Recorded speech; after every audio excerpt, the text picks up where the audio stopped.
Times of महाराष्ट्रच्या बातमीची प्रशासनाकडून दखल. कालिका माता मंदिर ते तरसोड फाटा या मार्गावरील धोकादायक रस्त्याच्या अवस्थेबाबत टाइम्स ऑफ महाराष्ट्रनं प्रसिद्ध केलेल्या वृत्ताची प्रशासनानं गंभीर दखल घेतली आहे. या मार्गावरील तीव्र वळणामुळे वारंवार अपघात होत असल्याची बाब या वृत्तातून सातत्यानं मांडण्यात आली होती.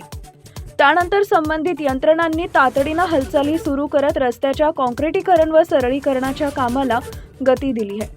कालिका माता मंदिर ते तरसोड फाटा या सुमारे 5200 मीटर अंतराच्या महामार्गाची सध्याची रुंदी 10 मीटर असून काँक्रिटीकरणानंतर ती 12 मीटर करण्यात येणार आहे. या कामाला 15 दिवसांपूर्वी सुरुवात झाली असून महामार्गाच्या एका बाजूचं काम पूर्ण झालंय. उर्वरित बाजूचं काम पुढील 15 दिवसात पूर्ण करण्याचा प्रयत्न राष्ट्रीय महामार्ग प्राधिकरणाकडून सुरू आहे.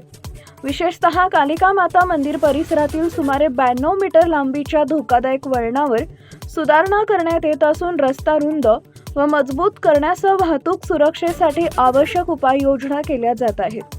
या मार्गावर दररोज भाविक, स्थानिक नागरिक व अवजड वाहनांची मोठ्या प्रमाणावर वाहतूक होत असल्यानं अपघाताचा धोका कायम होता. सुरू असलेल्या कामामुळे स्थानिक नागरिकांनी समाधान व्यक्त केलं आहे. टाइम्स ऑफ महाराष्ट्रसाठी जळगाव जिल्हा प्रतिनिधी विनोद पवार.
Thank you.